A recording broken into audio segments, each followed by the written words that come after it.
The Spanish announce table.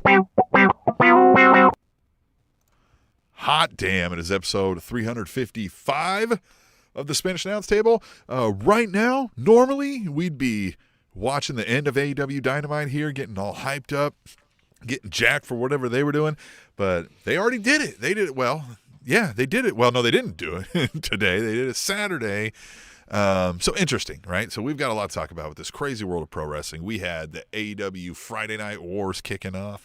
We had, the AEW WWE Friday Night Wars. We had, Dynamite on a Saturday. We're going to have Dynamite on a Saturday again. We've got a Crown Jewel coming up tomorrow. That's why we're doing a special one tonight, is because we want to give you our picks. That's what you do in pro wrestling podcast world, is give picks. If this wasn't such a terrible show that we haven't really been following, I would unleash our recent idea of what a loser has to do on picks. But I'm going to save it because this sucks. I'm not picking this stuff and risking what the punishment is.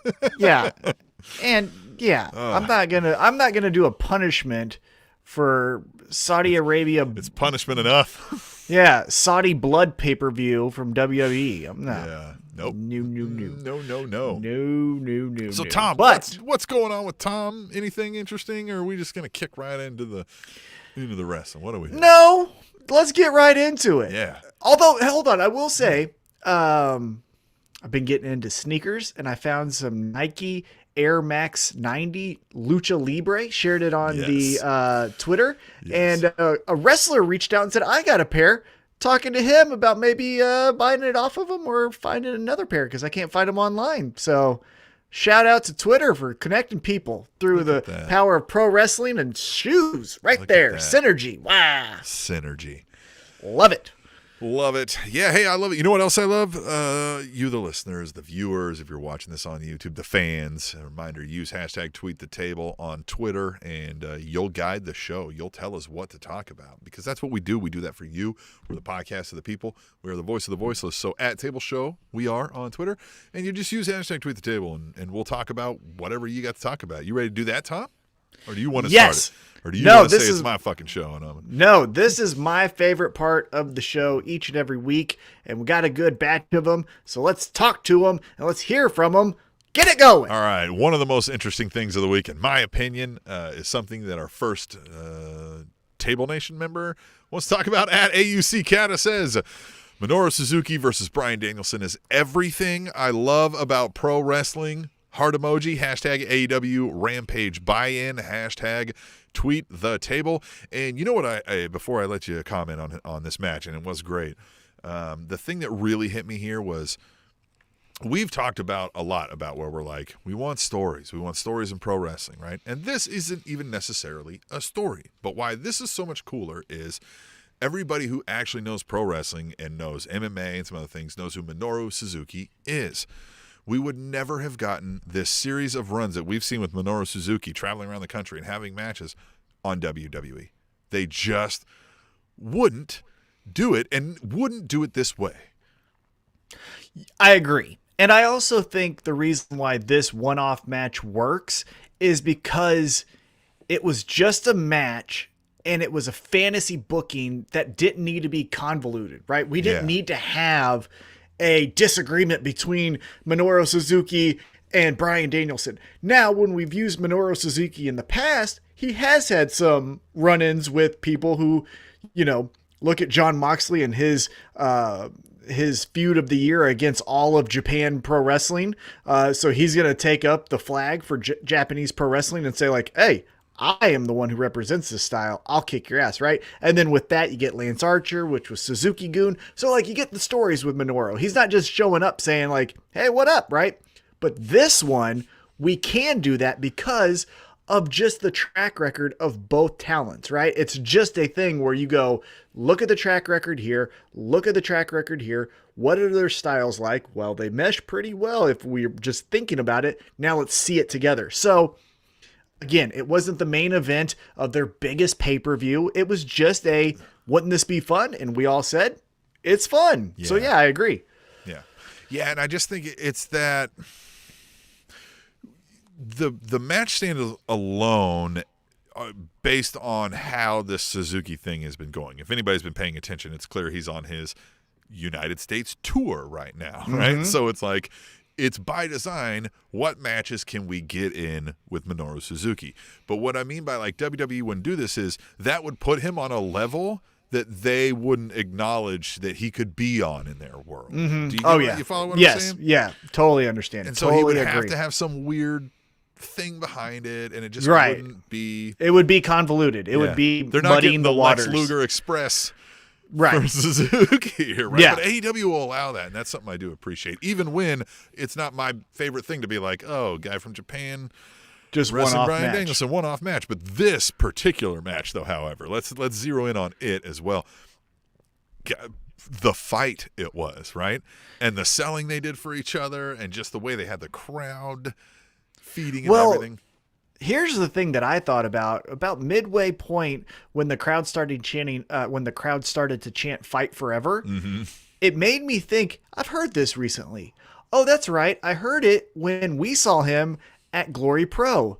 And then I thought to myself, wait a minute. I think I've even heard that more recently. Oh, that's right. I heard it when he fought Joey Janela in GCW. And then I'm like, oh, wait a minute. But then I heard it. It's like, he is just, he's great. Here's the thing. Well, but here's the thing. I feel like the American tour is very taxing on his body, because it almost feels like, you know, when you play the New York Yankees, or right now, if you play the Kansas City Chiefs, like when you're coming in, they are going to give you their best shot. You may be beat up from the week before, the night before, whatever, especially in Suzuki's case. But Bryan Danielson came into this match saying like, we're going to get a classic. We're going to try for 5 stars here, or whatever your, grading scale is. Right. And I just kept thinking like, he's getting that with every fucking person. Everyone. I hope that by the end, Joey Janela, Davey Richards, Bryan Danielson, Jeff Cobb, all of these guys are just beating the fuck out of him. You know what I mean? And so like, but he does it with a smile. He loves it. Oh, I know. But like collectively, I feel like all these promotions, Glory Pro, GCW, AEW, and need the to countless put in, others that we haven't heard about, probably. Yeah, but I feel like there needs to be a collective like offering plate given to Suzuki after this for like, thank you for what you did to your body. You know what it is? You know what like it an is? extra bonus. You know what it is? An interview with the Spanish Announce Table. Yeah, I don't know if he was too warm to that. Remember when we met him? Yeah, he was like, hey, he was very nice. Yeah, he was right, very nice, but he was, now credit to him, he was already probably getting ready for the match and stuff, but like, he didn't really want to talk. You think he was like, are these the guys I'm going to beat up and, that are going to come in and try to save? I'm like, should we practice that a little bit? Yeah. Here, I'm going to get you with one of these. And this one I call the How's Your Father? Yeah, All right, let's head back then to, unless you have anything to wrap up with, Bryan Danielson versus Minoru Suzuki. I can't sing the praises of it enough. Well, so what do you think that Bryan Danielson just beat him clean? It was the running knee, 1, 2, 3, no shenanigans, no, Lance Archer ends up screwing over Suzuki on accident. You know what I'm saying? Like being an idiot or whatever. Like it was just straight up. What do you think about that decision? That is interesting. I didn't give it a whole lot of thought just because, again, I was looking at this as a standalone, but I didn't even, so I thought it was interesting that it was, I guess I wasn't surprised that Danielson went over. You know what I mean? Who knows? I thought, honestly, with AEW, they were going to go to a time limit draw. Just say, like, hey, both these guys are great. None of them are going to be coming out looking really bad. And Suzuki didn't, right? No. But I just thought that was interesting. Bryan Danielson, clean victory. No shenanigans. No Kenny Omega comes out. Nothing. But what do you do next with Bryan Danielson now, right? Because he has acted, though, as like, he's like, I'm not on the CM Punk tour. I'm here to fucking win some shit. I know who I want him to wrestle. Nope. But who do you think before I share mine? I don't even. So the Elite are tied up with the Hangman thing, right? So they're out. I mean, you've got Archer, right? I mean, Lance Archer's solid. I would love to see that match. So I'm going to go with that one. I'll go with Lance Archer. Oh, I'm saying give him God's favorite champion. Oh, my God. Okay, after we get done with the tables, we're going to talk about that. God, but he's just kind of walking around now, like a dog who just lost his favorite puppy. And Bryan Danielson's there, and I know they've wrestled each other in WWE, and you're gonna say like, but not the WWE way they would guys wrestle here. Well, and these aren't even the characters from WWE. No, right. Miro is nothing like Rusev. Nope. And Bryan Danielson has this edge to him that was nothing like Daniel Bryan. This was the NXT guy who got thrown out for choking out Justin Roberts. Yeah, this is that God, Bryan he needs Danielson. to choke him out again. Something. Eventually something, right? TNT may not allow that. But just allude to it, right? Yeah. Like just like a side choke, like a bulldog choke. Or if it's something, he's like, here, let me help you with that collar.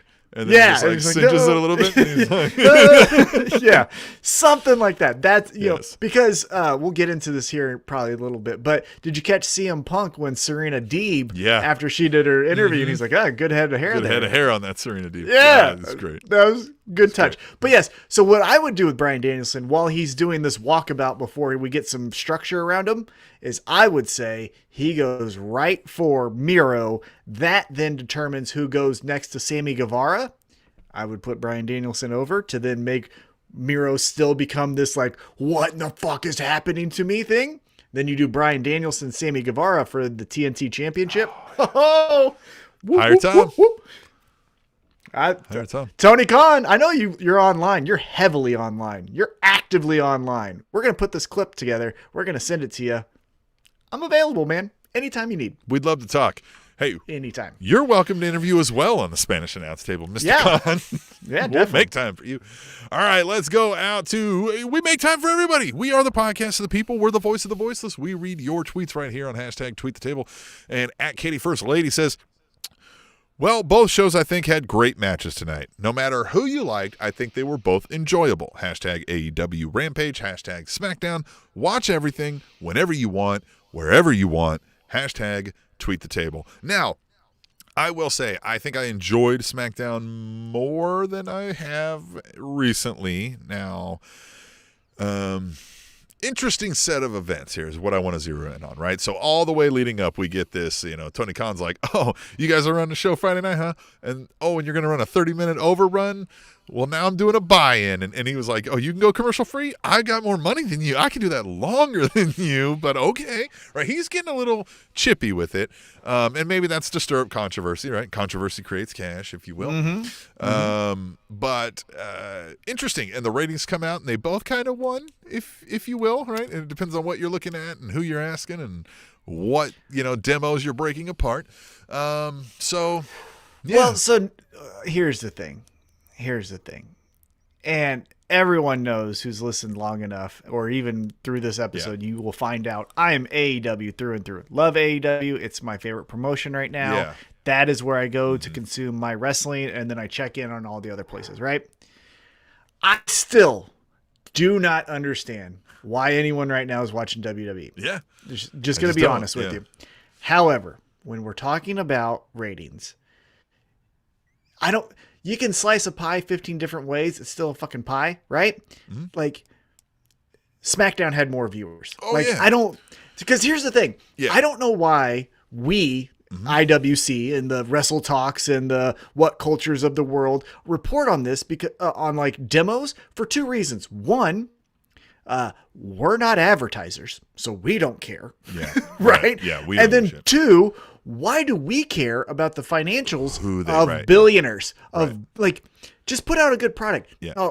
So again, 700 and whatever it was on FS1 beat the 586. Now again, that's 2 hours earlier in the day versus 1 hour later in the day, but still, they won. Oh, of course. Now, so, what Tony Khan, I think, says, and he probably is coming at it from that financial point. And I do know from some aspect of TV advertising, if you list your total ratings and then you said, but in 18 to 49, we did this, and then in, 49 to 65, we did this, 18 to 49, they're going to take that beating out the next three combined, because that's who has the fucking money thereafter. That's who has the you follow what I'm saying? No, I know, but I guess my point is why do we give a shit? Why do we care? I know that's why I said they both kind of won, I guess, depending on what portion you're talking about. And the thing he's grasping at is when we went head to head in the demo, that the motherfuckers that are going to keep paying us to keep doing this, I beat your ass. And he didn't beat his ass, but you know what I mean? It was close. Right. And, to me, it spoke more to when people talk about the, SmackDown does 2 million versus, normally when they're on Fox. But then when you show up on FS1, that points out to me, it's like you benefit so much from Fox that people are like, it's in so many homes for free. So touting 2 million people watching it is so unimpressive to me because it's like, these are people who have 7 channels. And you know what I mean? They normally never got you, but here you are, right? Like, so now it says something that a network's going to take that chance on you. You follow me? But like, right. But it's like, a dying, it's also, aging medium. Well, in the future, right now it's not, right? No, well, I mean, it's declining in its age of viewership. We'll say that. Right, but Fox is Increasing, still. Increasing, But Fox's Masked Singer is still outrating. Of course. 10 other shows. And again, so Fox it's that availability, right? Right, but like what I'm getting at is Fox is like still a company that you want to be on, right? It's a multi-billion-dollar, content platform, of course, absolutely. But again, to your point, 2.1 million. Let's just say that's the average. But then when you go to a cable channel, you only bring 780,000. Right. That's the part that should be concerning for you. Yeah. Regardless of what AEW did, right. You should be concerned about your own stuff. Is because like we hear Roman Reigns saying like, well, that's a hardcore audience. And first of all, if we can talk about that Roman Reigns, interview, you heard about the clips of him saying this. He says, well, he's like, AEW, like they have a hardcore audience, and that's like they draw that in. He's like, we're going for a much more mainstream. We're trying to bring in that hardcore audience and the mainstream audience and the everyday fans with quality storylines, which pissed me off beyond belief that he fucking said that. But here's the thing now that we see, Roman, your hardcore and core fans are that. They're not following you from Fox because, like, you know what I mean? Like, they're watching on Fox because, like, that's what's in front of their face, it seems. Yeah, it's a destination channel. Like, yeah. Sometimes families say, hey, what's on TV tonight? Well, let's check NBC. Let's check Fox. Let's check CBS. And let's check ABC. And then from there, let's check, whatever Food Network we've been stuff talking about this for years. Is. You're not bringing in that wide variety of audience because everything has been telling us this for years. Like, their fans are like 55 and older. You know what I mean? So it's like they need to do something about that if they think this is going to continue long term, because we've said this all along. We wondered like who the number 2 that could ever show up would be, because we kept saying like it would have to be somebody with money, and nobody in wrestling had the money. Well, now somebody does. They have the television connections. They have the family name. They have the money, and they apparently have a real deep desire to make you look bad. So now it's going to get real interesting. We've seen WWE battle out of this, but that's not when it was a 70-year-old senile old man. I don't want to say senile. That may be improper, but I would argue there's probably some senility in most 70-year-old men by nature. So I don't know. I don't know how this is going to go for them, how well it's going to go for them. Now, corporations exist off their brand names for a long time in America. So Oh, yeah. People are still drinking Diet Coke, even though that is fucking dirt water. Yeah. And it's because it's a Diet Coke, right? So, it should have, like, kill you. Well, and it's just gross. Yeah. Like, fucking, anyhow. Yeah. But again, this is where I enjoyed this conversation more than the, hey, did you know what's going to happen in Survivor Series? Yeah. The Rock's coming. Like, shut the fuck up. That stuff I don't like to talk about at all. This stuff is interesting because it is business, right? And business is interesting just across the board in sports, entertainment, wherever it is, right? However, for me, I don't give a fuck what WWE does, right? Like, it's bad television. It's bad storylines. Like you said, Roman Reigns saying compelling television with who? Your 24/7 champion who just flips with your tag team champions who lose constantly, what about whoever it is. So now we are zeroing in on, again, let's say 18 to 49-year-olds, right? Because that's the key demo. Hold on. That we've talked about this before, and I will say it until I'm blue in the face. Such a weird 49-year-old and an 18-year-old have nothing in common. Yep. Oh, I know. But let's draw those numbers out. And what they like to point out was that wide range of people, right? Let's say people of working age, even though people are working past 49, you know what I mean? That kind of thing. But More of them watched Ruby Soho than this Roman Reigns Brock Lesnar contract signing. Well, yeah, because it's action. Yeah, right. Right? Like, as much as we love stories, and we do, eventually you got to have that payoff of a match, right? And with Brock Lesnar and Roman Reigns, we talked about this off air, there was no new chapter told. Well, it and was we just know what happens the same. with these contract signings. Well, yeah, it's a tired trope that they always use. But on top of that, there was not. You could tell the moment he sat down and looked arrogantly at Roman Reigns that he was going to say, "Well, Paul Heyman helped me with fill in the blank," right? So, like, I checked in, right? I just checked in. I was like, "Well, what's going on?" And I saw Brock Lesnar do this, and then he sat down, and I go, well, we're not going to get a confrontation. Yeah. And we're not going to get any. All he's going to say is something about Paul Heyman. Paul Heyman's going to go, and that was cool 6 weeks ago. Yeah. I'm done. So I went to Ruby Soho. And again, here's the thing. I don't even really like Ruby Soho. Don't like Ruby Soho, yeah. I know. Like, I like her song, or I like the song from bad. Rancid, and I like her. She's still it's not fine. a dislike. Right, but she's not a destination wrestler. Right. If you were to tell me she's going to Impact next week, I'm not tuning into Impact, right? I'm never seeing her again. But like, she is fine. Yeah. I like her matches and I like who she is. I'm not trying to discredit her, but I tuned in right back to AEW because I knew nothing new from WWE. It was something new, and this is why we want to ask the folks, like, why are you still watching WWE? Because here's things I would like to see in comparisons, right? This is more what I like about, let's say, we're having this new Friday Night Wars, maybe, right? It's not going to be any inferior, but maybe it does, right? Maybe they get a second hour, and that first hour is, AEW gets a second hour, and maybe they're battling, right? But I would rather talk like what was like they put on Roman Reigns and Brock Lesnar in a contract signing. They put on at the same time Ruby Soho versus whatever. Like that stuff's interesting to me. Be like, yeah, well, like I like this creative decision better than that one, right? Like, and this kind of stuff. And so to me, it's when I saw a stat about like how many matches that hadn't been done already this year were on AEW Dynamite versus the WWE shows was astounding.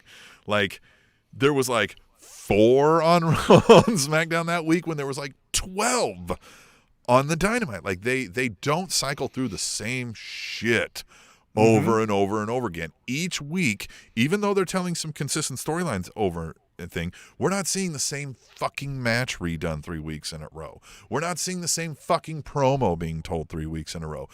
You're getting new. It's a different show every week. It's a goddamn. I borrowing this from Bully Ray on their their pocket, whatever they do. It feels like a goddamn rock concert every week. It feels like I'm here for a party, and that's not the same with WWE. Oh, 1,000,000%. And November 3rd, they're coming into town. I'm very excited because I know it's going to be a different presentation than this void of joy that is Monday Night Raw. However, I will point out, because I know someone will point it out to us, AEW and Sting typically tells the same story over a couple weeks. And of course. Even then that was fun. But you remember the Team Taz and Sting thing? We kind of got a little tired of that. Anyway, I just wanted to point that out before someone else does. Of course, yeah. I'm not saying it's always. I mean, there is stuff that we complain plenty of times, for sure. Yeah, so what's next? What do we got? Speaking of, at AUC Cata says Santana and Ortiz must have forgotten they were Inner Circle members. It's about time they showed up for this feud with American Top Team. Hashtag AEW Rampage, hashtag Tweet Table. Now, Inner Circle's been done to death, but word is Jericho may be taking some time off coming up, so maybe they're going to get this in. Maybe put over American Top Team. I don't know. I would like to point out about the American Top Team involvement, another difference between WWE and AEW and why I like AEW more than WWE, right? They're more contemporary. They're more in tune with that 18 to 49, demo of like what's modern society. Dan Lambert is coming in being the most toxic masculine guy he can be and is getting booed out of the building, the likes of which we haven't seen. Meanwhile, you flip over to NXT and they've got Joe Gacy playing the woke warrior and it's the like, this is the heel. Boo this man. Remember the CJ Parker when we were like, why do we boo this guy? Yeah, he wants to save the earth. Yeah. Joe saying like inclusivity and like creating a safe space for people. Like, we don't want to boo that. Like, well, you should. Vince McMahon wants to boo that, and he like. Yeah, many people want to boo that are wrestling fans. That's not lost on me either. Yeah. But like, it's just not the cool thing to be in 2021. I totally agree. 100% agree. But Dan Lambert is when he said Jake Hager had the biggest head he's ever seen on any human being and asked him if he stepped into his t-shirt and pulled it up over his fucking neck, is the best fucking line ever. God damn it.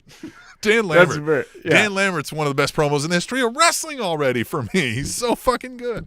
He's great. He is great. He's so good. And I like Jericho going after Paige Van Zant, talking about how why you sliding into my, or do you want to slide into my DMs? What kind of filter you use? And knowing the right filters. I mean, he added bimbo and bitch, but course. that was pretty fun. It was so much fun. What was the initial tweet table though? I already forgot what the tweet table was. I was gonna respond. He's talking about Santana and Ortiz. Like they're finally showing up for the Inner Circle. So yeah, the Inner Circle I like because they didn't do a traditional trope in WWE, which is the faction has to break up, blah blah blah blah blah. Right? Yeah. They just said we're going here, we're going there, and yes, Santana and Ortiz probably should have showed up maybe a week or two ahead of time, but they're focused on getting the tag team champions, right? They want to go wrestle the Lucha Bros. So they're scheming, or at least in kayfabe world, we're thinking that they're having conversations and, will this match get us to be number one contender and da-da-da-da-da-da, right? So like they're focused on that. And if Chris Jericho happens to get his ass kicked while they're in a business meeting with Tony Khan, like I'll hope to get to you next week. And so they finally did. Again, this is all in kayfabe, and I'm reading into it a little bit too much. But what I like is that the Inner Circle didn't do the entire, we broke up, Jake Hager turned on us, blah, blah, blah. Now let's all go. It was just, we're in here, we come back. Because that's how friends are, right? Like, there's some work friends that I haven't talked to because I left that job. But, we're still friends. Right, exactly. Yeah. Yeah, there's guys I'll talk to for like weeks at a time on Messenger that I knew forever, and then I won't talk to them for 3 months, and then I'll get a meme. Yeah. And then we're talking again, right? Right. Yeah. So I like that they came to rescue, the rest of the Inner Circle. Speaking of talking to friends, shout out to the chat. D-Star says WWE is done. And, it's done in our mind for the most part, right? I like to keep up and I like to kind of watch. And I saw some things this week that I like, it's decent storytelling. You're the one. And they are shuffling the deck a little. And so it's like, all right, I don't want to I try to check myself from being the cynic just for cynic's sake, right? For cynicism's sake. I do want to kind of give it a fair shot, but man, they don't give you much. They really don't. But D-Star gave us some chat, and I like that, right? Yeah, everybody, for sure. That's join great. in on the chat as we're doing this live. Follow us along each week on #TweetTheTable, and you can tell us what to talk about. And we're going to, unless you got anything else to say about the Inner Circle thing. So who you going to put over? I think American Top Team is going to go over on this. I think who's hook. your team? Who's your team? Okay, so the Inner Circle is Jake Hager, Chris Jericho, Santana, Ortiz, Sammy Guevara. So who all do we have out there? We got Dos Santos. We've got Junior Dos Santos. Masvidal, you got Mid of the Year. Right? Well, you got Mid of the Year. Masvidal, and then who else is out there? Who else is hanging around? Who do you want? Who's Van Zant's husband out there? Oh, Austin Vandeford. Is he fighting? Oh yeah, he's the number one contender at Bellator for the middleweight championship. There's your team. I don't know. You tell me. You're the MMA guy. I'd do Arlovsky. Okay. Andre Arlovsky. He's a heavyweight. He looked more the part. He's a former UFC heavyweight champion. You can say that. By the way, did you see Dos Santos tweet back to Roman Reigns about that interview I was referencing earlier? Well, so the only comment I saw, going back to Roman Reigns' comment here, is that, hey, CM Punk got his ass kicked. I don't think anyone's believing that he can come over here and kick my ass, which, who knows, right? Yeah. Because we've never seen Roman Reigns. Yeah. Well, we've never seen Roman Reigns fight, right? So we don't know if you got two left we know feet. size don't mean you can fight. We know that. Right, exactly. Yeah. But we know Junior Dos Santos can fight. Yeah. So because he said something about like throwing them out of the bar or something, or the club. He was like, "Oh, who you throwing out of the right?" And credit to this is another thing that's a good redeemable quality so far in AEW short history is I have yet to hear bad mouthing from any current or former employees, right? So like Evilise, she was talking about how Thunder Rosa was the issue, but like the rest of the people were fine, right? Yeah. The couple guys that got released because of the Me Too movement, which is totally fine, but you don't hear them going like Tony Khan's a fucking prick, right? Again, it's only 2 years. WWE's got like 40, right? But Junior Dos Santos went on the MMA Hour with Ariel Helwani and was just raving about how he felt so accepted and people were wanting to work with him and how he felt like he was respected from where he was coming from. Like it wasn't like he had to like put his head down because now you're in a pro wrestling locker room. So just another good quality of like, hey man, that's great to hear. Cause we've heard horror stories of, well, I come from a football background and now I got to do, 200 Hindu squats because the pro wrestlers don't think I'm tough or whatever. And it's good to hear that AEW is not doing that kind of stuff. So credit to them. I agree with that. And I just like Santana and Ortiz. I want them. Oh, God the damn, one thing though that I will say that I want them to just chill on just a little bit is when they come out with that makeup, that means it's fight time, right? Like that means it's big match. We're going into the title match versus the Lucha Bros. Right. I don't necessarily think they should have the face paint when they're running in for the save to help Jericho. Because why did you paint your face? Right. You weren't on the card tonight. Right. So that's where it's, hey. Yeah. Did when you just rob a bank? Well, like when it's a big moment, that's when the demon, kind of like Finn Balor, comes out, right? Like we put our war paint on when we're going into war. But if you're just making saves, that doesn't make sense. So that's the only thing splitting hairs criticism I'd give. One other thing though, I'd want to mention about Dos Santos. How good of a bump did he do? Yeah. Did Jake Hager put him through? He got his feet all the way up. Mm-hmm. My guy, Junior Dos Santos. Love that guy. Yeah, man. That was a good outing. Like we've talked about this when celebrities come in. Now you have to kind of tailor that celebrity when they're an MMA fighter because they are an active combat sport. You know what I mean? They have some idea of what's going on here, but it's hard. We've seen that with a lot of MMA guys to make that transition, especially for the one-off, right? For the first time kind of a thing. I'm assuming this was his first wrestling match, wasn't it? Yeah, ever. Yep. So. But credit to him. I liked it. It was good. And looked the part. Like, you know what I mean? Like, if he was a pro wrestler doing things, you'd be like, yeah, look at that fucking guy. Masvidal is not going to wrestle. Masvidal won't wrestle. Not anytime soon because he has a fight December 11th, so he won't fight. Yep. Or he won't wrestle. Yeah, no, he won't do that. Yep. Unless he stands on the corner and never gets in the match. Right. Well, we could do that. Wear some Gucci and just be like, I'm too good for this. That'd be fun. Yep. All right, back to @AUC Canada says, first ever Queen's Crown tournament. It'll be talked about forever, says McAfee. Yeah, it'll be talked about, all right. It'll be remembered by just how little time the women got in the entire first round, and more than likely the semis and finals too. #Smackdown, #tweet the table. And yeah, we talked about a little bit of this last week. Here's a fun stat. Tay Conti versus Santana Garrett was longer than the entire first round of the Queen's, whatever the fuck it's called, Queen's Tournament. Is that what it's called? Queen's Tournament? Queen's Crown. If this is a yearly thing that they're trying to do like King of the Ring, like they are really like, we heard stories of like Sasha Banks and Bailey having a sit down when they had to like lose titles or get separated or some shit. Like this is the shit you should be like, hey, what the fuck? I'm not moving until we resolve this. Well, here's the thing too. This is the type of shit Sasha, Becky, Charlotte, Bailey, I'm going to run the flag to say women's revolution. Yeah. If you are getting the push and the rest of the girls are still getting 1 minute matches, this isn't a revolution. This is just you guys getting pushed and not them. So you need to maybe have these sit downs. Sasha Banks, you unvaccinated bitch. She is, fuck her. I don't like her. She talks like she got peanut butter in her mouth. She needs to have these fucking meetings talking about why is the fucking women's tournament 3 minutes. Yeah. Sasha Banks is the most overrated piece of nothing talent that's ever hit the WWE in the 2000s. Yeah. This overhyped, all sizzle, no steak. I look kind of cute, but I'm also have the body of a 12-year-old, so that's kind of weird that you think I'm attractive, and I don't cut a good promo because they're all in the same fucking cadence. And oh wow. Yeah, right. And oh, guess what? I can have a passable match with other female wrestlers who can also do the same thing you can.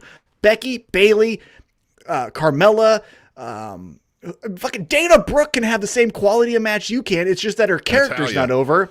Natalia, Nia Jax. Well, Nia Jax can't. Who am I thinking? Tamina. Shayna Baszler. Shayna Baszler. Shayna Baszler. All these women can have the same. So stop acting like you are so fucking good. And I've done some. You had one great match. You've had some other good quality matches.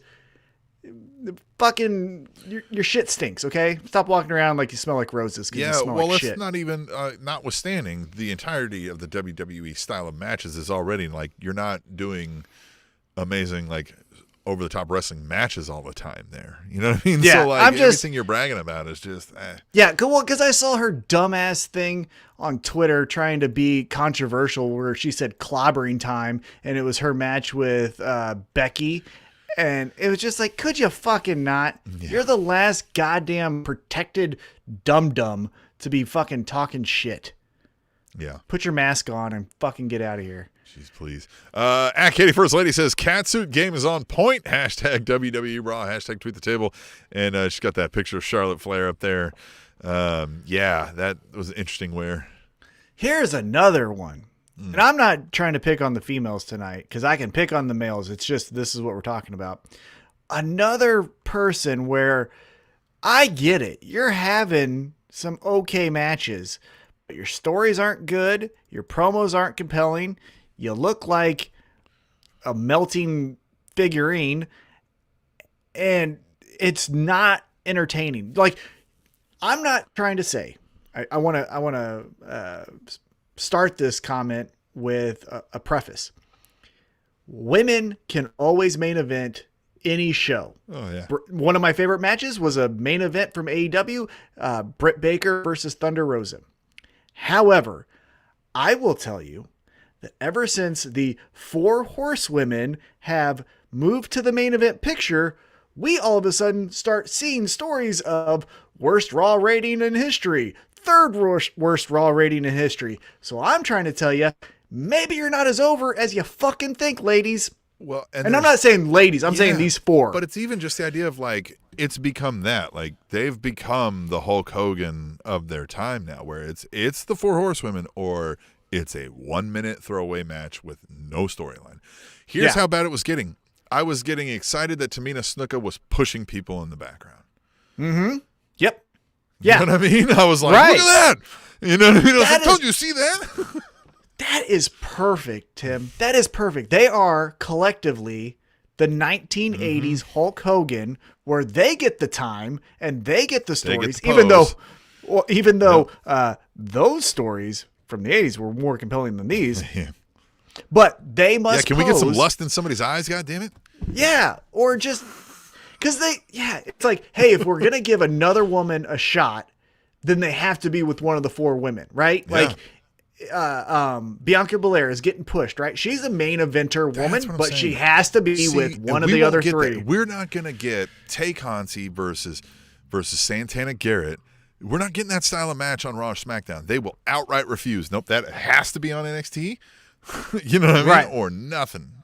Like, or if we're going to give that time, if we're going to say women's match gets 15 minutes, then we have to slot in one of those 4 or 2 of them. That's what I mean. And then that's the formula. We're not going to get who are 2 up and coming women right now that, like, you know what I mean? Like whoever 2 of the people in NXT right now, find 2 women in NXT, we wouldn't get them to like get a match like Naomi versus one of them. You know what I mean? For 17 minutes on SmackDown. Yeah. It's just not happening. Yeah, you do Toni Storm versus Io Shirai on SmackDown, and that's getting 2 minutes tops with entrances. They won't even do that match.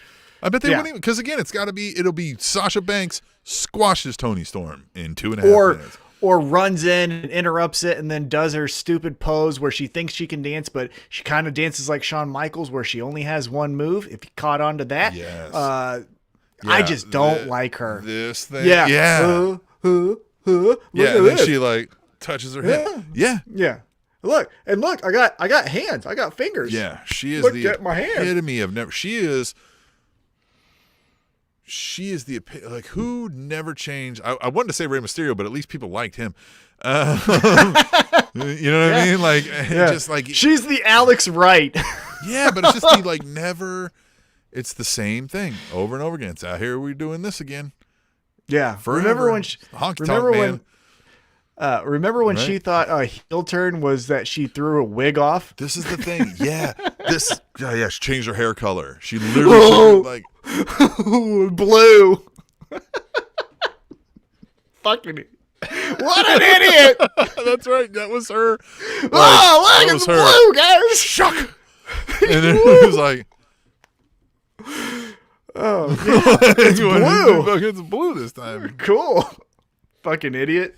Could have done God, the same she's thing the worst. with we changed the color of lights. Anyhow, what's the next tweet the table? What's the next tweet the table? I think that was it. That was all of the tweet the table. So now we're gonna kind of run through. All right. Do our regular So let's show. So let's talk about AEW Rampage. So a match that we did not mention from the buy-in. So obviously we talked about Bryan Danielson, Minoru Suzuki, just chef's kiss, great. Yeah. Mwah, right? We talked about Tay Conti and Santana Garrett at least getting some time. It was good. You can definitely tell. One thing that I wish people would do, and I can't remember the Twitter account. I'll try to look it up later and maybe retweet it from our Twitter account. But Tay Conti and Santana Garrett had a match in NXT against each other. And then they had a match, this past Friday. Watching those matches side by side, you just see how much better they are. Specifically Tay Conti with just how comfortable she is in her own skin now in the ring. Yeah. But watch those two matches and just see the improvement. It just warms your heart. I like that a lot. But the other match I wanted to mention, Bobby Fish, Lee Moriarty. What'd you think of this one? What'd you think about Lee Moriarty? How about that? Yeah, not bad. I mean, What do you think about his presentation with the mask and the yellow jacket? Again, it's not my style of thing. I'm not, you know what I mean? It's not always my... See, he is, because he's the submission guy. He's the type of guy that'll say, I'm going to put your hand behind your back and then your other hand in your ear, and you're going to tap from that. And like, wow, that doesn't make sense. And then he does it to you, and you're like, fuck, I guess I'm tapping. You know what I mean? Yeah. I like that. I just, you know what I mean? It is what it is. Zeroing in on the Bobby Fish thing is that, like, He's a guy that must be loved in the backstage, because for me personally, it doesn't translate. Right? Yeah, it just doesn't translate to the television. This feels like, to a lesser extent, because I could see it with Cesaro, but it feels like a Cesaro situation to me where, hey, you're telling me this talent, or this person it is amazing in the ring, and they're doing great things, and oh my God, you don't even know, because when they get put in a side headlock, they're telling me the next 3 moves, and oh my God, no one else can do that. Okay, great. But like, for the viewer, I just see a match. Yeah. He's another Mr. One facial expression. A little bit of Dean Malenko. Yeah, very Dean Malenko-ish. Yeah. I just, and again, for me, we named an episode, Moves Don't Matter. Mm-hmm. And I prefer the, map-based style and slow down. So do I. Yep. But I still need that larger-than-life personality presentation, I think, to consider it like a high-end performance. And I don't think I get that with Bobby Fish, I agree. I think, mid-level talent is probably where he's going to top off at in AEW. Now, who knows, right? We've only been going off of NXT. Maybe he was handcuffed there, and he's like, I got this great idea to be, a delete version of Bobby Fish. We don't know, right? I'm just saying, we don't know. Maybe he's got the curse of the Bobbies, and because I feel like if we gave him a mic, he would sound like early Bobby Lashley. I mean, he might, or early Bobby Eaton. Current Bobby Lashley still struggles a little. You know what I mean? Yeah, he's doing better, but though. he's doing way better. God, he's so much better. Yeah. He's so much better. Possibly. And I'm just saying with Bobby right. Lashley right nowadays. Yeah.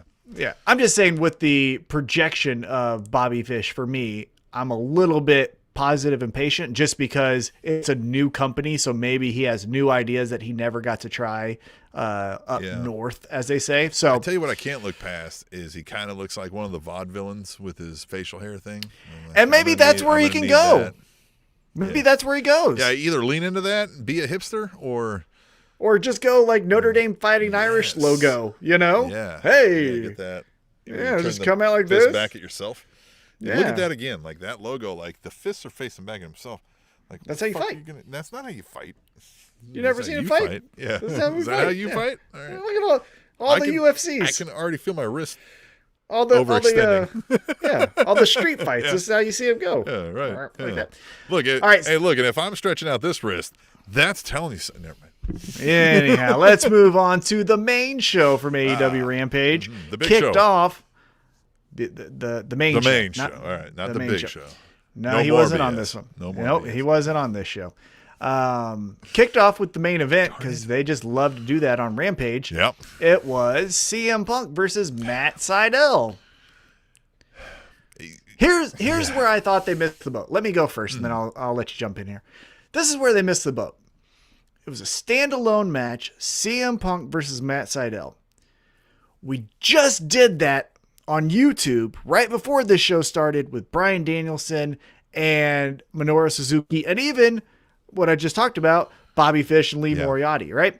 So you could have made this one have a different wrinkle because on the previous Dynamite, we saw an interaction between Dante Martin, Lio Rush, and Matt Seidel.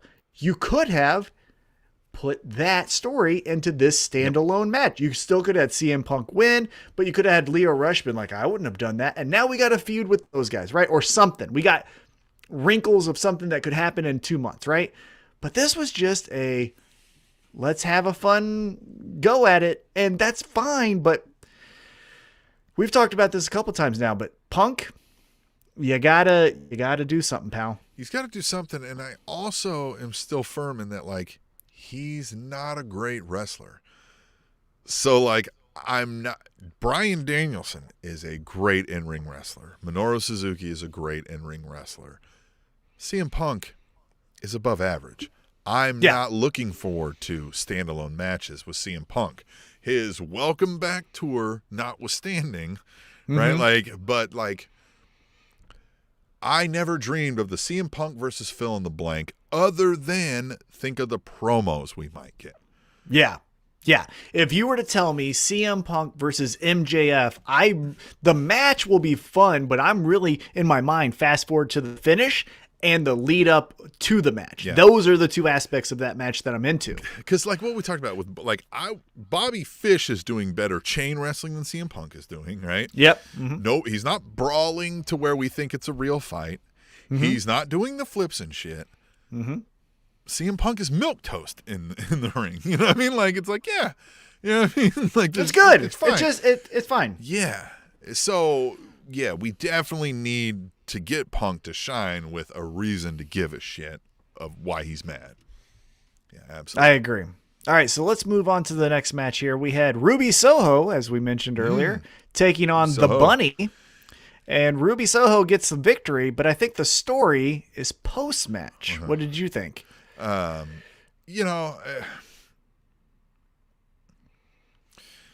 still, they're giving more attention to the women's division, and they are really like trying to do the storylines. I just don't know if they're hitting yet. I don't know if they've got it fully under, you know what I mean? Like, I think they're bringing in more better women's talent now, and I like that Ruby Soho is here and all that, but I don't know if these storylines are hitting with me yet. Well, this one is at least going to be something where post-match Penelope Ford comes out because she's best friends with Bunny, and she knocks her out with brass knuckles. You don't typically see women with brass knuckles, so that was a nice touch. So we're going to get something, and I'm okay with that. But it's just, it's basic, you know what I mean? Like, kind of what, It's basic, but so far, and maybe I'm wrong, hashtag tweet the table with a story that I forgot, but it feels like AEW has yet to do the I'm pretty, and you're not. Yeah. Let's fight. What I'd rather get is like, okay, so Ruby Soho's the runaway, right? And this, whatever. Like, somebody in the back's like, let's get somebody like from a rough side, to be like, oh, you think you're the fucking runaway? Like, these fucking tattoos, like you're a hipster, you know what I mean? Like, you don't come from the wrong side of the fucking tracks, you know what I mean? Like, let's get a story where there's like personal issues involved. Like, yeah, look, I'm going to be mad at anybody that comes out and hits me out of brass knucks that I wasn't expecting.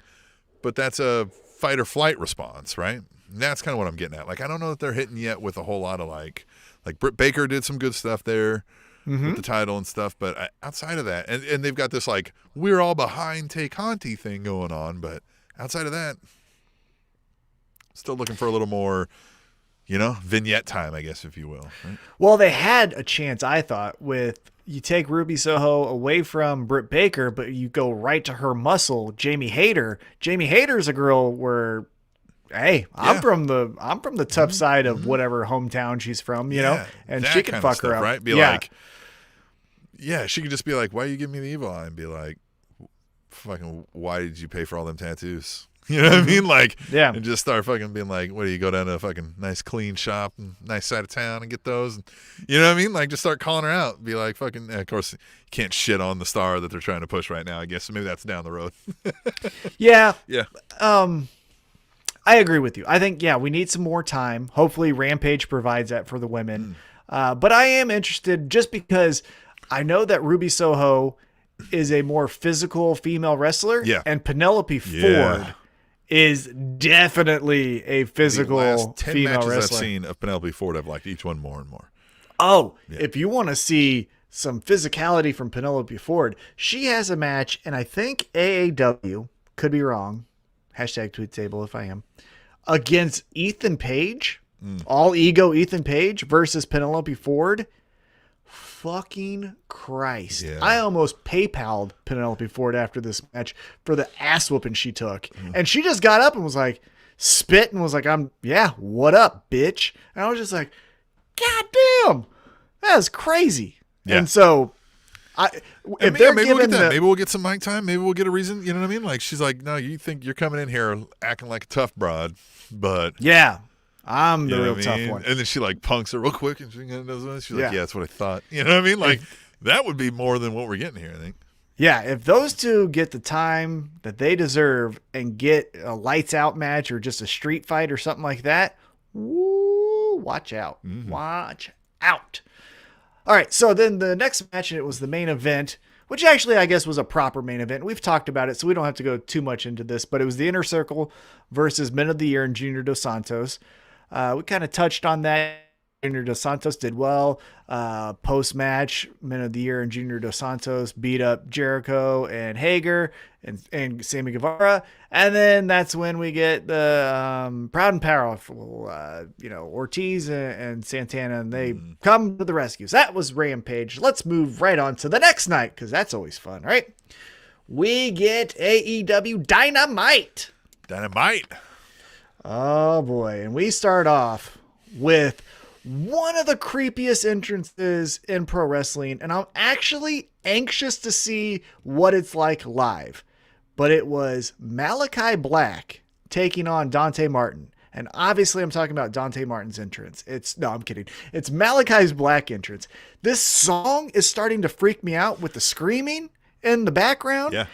And what I like about it so far about the Malachi Black character is, to your point, why you creepy, right? Like, what the fuck? We need to have an origin story or some, my father beat me when I was a kid, something kind of story like that. But I will give him credit that he hasn't done, other than lights out stuff, he hasn't done spooky spirits and all the stuff. He's still a person. Well, and did we do a very short order? Did he just cement in a face turn? No, but you know what I think this was? I think this was the I can respect you. Yeah. I think it was more we're putting over Dante the Martin. Razor X-Pac thing. Yeah, you know what I mean? Because they are putting over Dante Martin. Now here's about that. Again, the kid seems like he's a great kid. He can do all the flips and shit.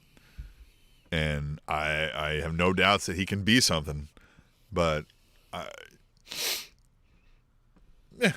you know what I mean? I'm like, yeah, fine. He's not saying anything that's getting me riled up. You know what I mean? I'll say that. Yeah, I will say that, but his moves are. Right? His moves are captivating. He's great. His moves can be put on a TikTok or an Instagram, whatever they're called, and all that bullshit. And so at least like he's gaining attention with the time that he's given, because he's not given interview time, right? He did the one in-ring thing, which called out Black essentially, when he was right, and then he did one later on in the episode where Lio Rush essentially just talked for him and said, "Hey, guess what? Now we're a tag team." Yeah, but these are also great, even when they do these things at AEW. Like I'm saying, even if it's somebody like that, and I'm like, yeah, all right, kid's got a future sometime, but they ain't it yet. Let's say something goes south and they go their separate ways. They at least gave this guy an increased asking price on the indies that he wouldn't have got otherwise. So, I mean, good on him for that. Yeah. Post-match, Lio Rush kind of looks in disgust and is like, "You messed up," This was great. Which he did, right? Like it was a calculated mistake that cost Dante Martin the match. Yeah, I love that. He didn't try to make the save or anything. He's just like, fucking dork. Damn it. But now he's doing the I'm going to be your big brother. We're going to be a tag team. I'm going to show you the way. This is where I think we're going to have some fun. I'm predicting some stuff here. Maybe it's just me here. Again, Tony Khan, if you're listening, give me a call. I got some ideas. I think we're going to get Dante Martin too. The other Dante Martin's brother, who I can't remember his name. Martin Dante. Yeah, of course. Yeah. It's Dana Brooke. Yeah. Long time joke for long time listeners. But I think we are going to get brother comes back. Hey, let's team up again. Do the thing. Top Flight, right? Is that who they were? Yeah, Top Flight. And then Dante Martin's going to be like, so I kind of got a thing with Leo. Yeah. And then, because how compelling, even at a very basic level, the Usos, do we go with Roman? Do we not go with Roman? That was compelling in the short time that they were given each segment. You could do that with this on a smaller scale. So I hope we get some fun. That's what I think, because they kept mentioning his brother. Like, oh, he's out with an injury. He should be back anytime soon. Exactly. Give Leo and Dante a few matches, and then all of a sudden we're back to the races. You know what I mean? I do. So, all right. So then after that, Malachi Black, as you mentioned, kind of gives him a nod of respect, which was out of character, at least for a heel to do. But yeah, I mean, kind of not. I mean, I guess like, you know what I mean? It's. I don't think we've seen his character do otherwise, right? Like he's not that. We haven't seen him like get beat and then be so pissed that like after the match is over, he goes and gives somebody a nut punch. You know what I mean? Yeah. So it's not necessarily out of character. It was a surprise for me in that, like, that's why I was kind of like, I almost feel like maybe they're trying to go that face turn just because everybody took to him well, right? And like he was supposed to be a heel character, but everybody's cheering him, so they're like, oh well, fuck it. House of Black, get some House of Black T-shirts and sell those. Yep.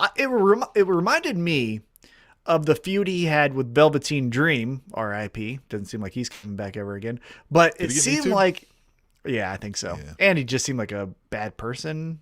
Well, out of the character. Yeah. I mean, too. Like out of that. Well, like just like even if that stuff didn't happen. Addition to being a bad person that way. Yeah.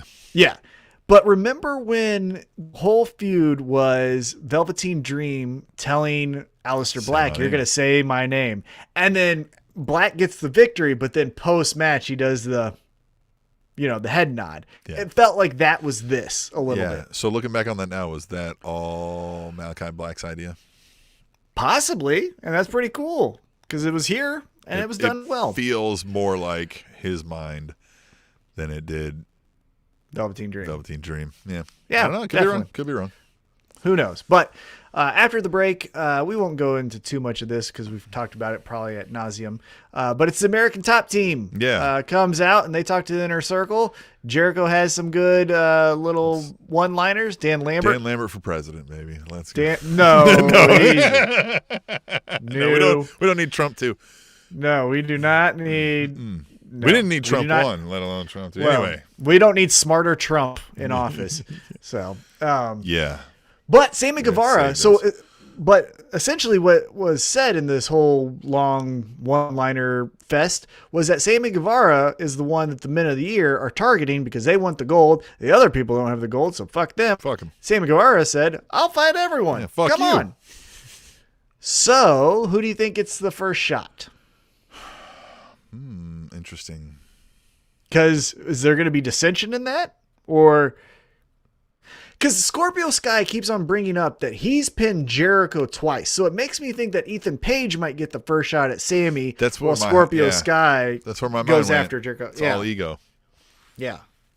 Oh, you think maybe a heel turn? No, I just like... Oh, you just think he all ego, so he goes first. Yeah. Okay. Yeah, I can see that. Yeah. That's where my mind went when you said it. Okay, I like it. All right, then after the commercial break, we get the AAA Tag Team Championship match. The Lucha Bros champions versus a masked team that Andrade brings in, and it's the Las Superanas. What did you think about this new team? Huh? That was fun. They come out looking like the Riddlers, and like you can tell in short order they have a pretty distinct body size and whatnot.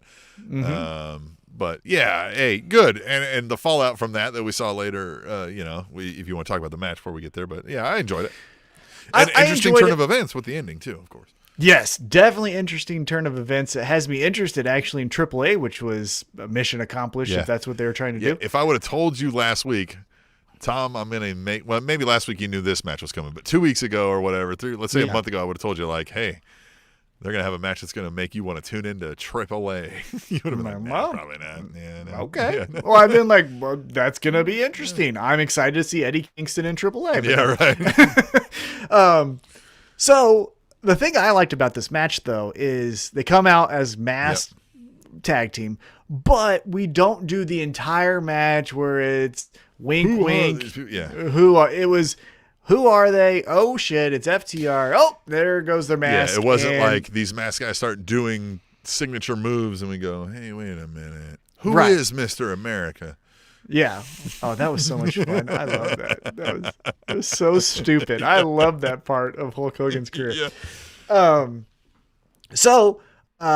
They take the mask off, but then we get an new AAA Tag Team Champions, FTR. So this is what I was talking about. In AAA, where it is, and go. Pop, pop, pop, pop, it's pop, all pop, flips. Pop, pop, pop, pop, pop, pop, pop. What is FTR going to do? Are they going to try that shit? No. I don't think so. No, they talked about how that cost them against the Young Bucks. Mm-hmm. Yeah, that cost them the championships against the Young Bucks. That. They're no flips, just fists. Fisting each other. Love it. Yeah, they're going to fist them. They're going to fist them. Yeah. Good old AAA I'm fisting. interested, though. But, like, FTR, the, North Carolina hillbillies coming into Lucha Libre country just has me interested. I just want to know what that match looks like, how they are received. I assume they're going to get booed and thrown objects towards their face. Very interested in all of that. Do you think I should or should not name the episode title They're Gonna Fist Them? I wouldn't. So I don't know if that plays. I don't know if that plays that well with the whole algorithm. Gotta lose. When you lose context there, it's well, rough. we might be getting some listeners who don't like wrestling. That's all. Or maybe they do like wrestling. They want to wrestle. What were we talking about? Yeah, what? Okay, anyway, backstage we talk about hashtag tweet the table. MJF celebrating with FTR. Yes. And then Andrade reveals he paid off MJF. They hug.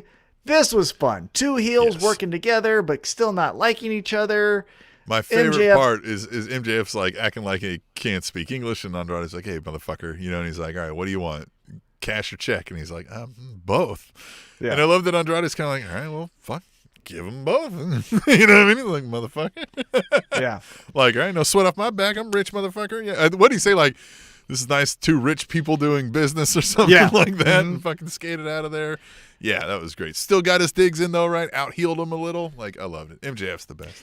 Yeah, MJF will always heel, even if it's a heel he's talking to. It's not as if he then becomes buddy-buddy. I mean, even though he was buddy-buddy, he's still like, I'm better than you. Yeah. And you know it. Oh, right? When the time comes, he's going to fuck over the Pinnacle people. Like, he still talks down to them when they're around. Oh. Like, yeah. Oh, Wardlow, he is going to... No, that's going to be fun. Speaking of fun, though, in a just squash match that I want your opinion on, we get Jon Moxley versus Wheeler Yuta. What happened here? I started to make me wonder. I was like, shit, did he really get injured and they just called a go home? Like, because he sold it well, you know what I mean? And I haven't heard that Wheeler Yuta's, I mean, correct me if I'm wrong, you know, we don't fact check. I haven't heard, yeah. I haven't heard that he's fucking paralyzed or nothing. So I'm assuming this was to make Moxley look like he's on a different level. Okay, but kind of like what we were talking about with Malachi Black, did he turn face? My first thought was, did we turn Jon Moxley heel? Because Wheeler Yuta is the best friends, and it's Chris Statlander and Orange Cassidy, and we're best friends, Dark Order, best friends. It makes me wonder if, like, Wheeler Yuta in real life, like, did something wrong, and they were like, you know what, you're going to go squash match against Moxley and bury you a little. Yeah, I mean, and that's fine, but, like, if that's the cause, right? Like, if Wheeler Yuta is going to have to take an ass whooping, right? Breaking kayfabe here for a second. Lance Archer could have done that to him. Yeah, right. You know what I mean? Yeah. So Jon Moxley taking out a baby face made me think. Rapid, I mean, just. Yeah. Made me think. Like, I don't even think there was 5 moves of doom. No, but it made me start to think, okay, now Orange Cassidy will probably get pissed, right? And we love Orange Cassidy. Are we doing a Moxley heel turn? Because who got booed? Who was the first person to get booed when Hangman came out? Now, it was just because he was in the ring, but, like, we booed Jon Moxley when it was Jon Moxley and Hangman's going to need some people to wrestle. Let's do a little down the line, all right? So if we're going to talk about main event people in AEW, right, I'm going to write a heel list, and I'm going to write a face list. Ooh, this will be fun. Okay. All right, yeah, so we've got Hangman detour on the face, right? Yep. And we got Omega. Why does my heel pen suck? Hangman, Omega. So now we're going to put Moxley in the face.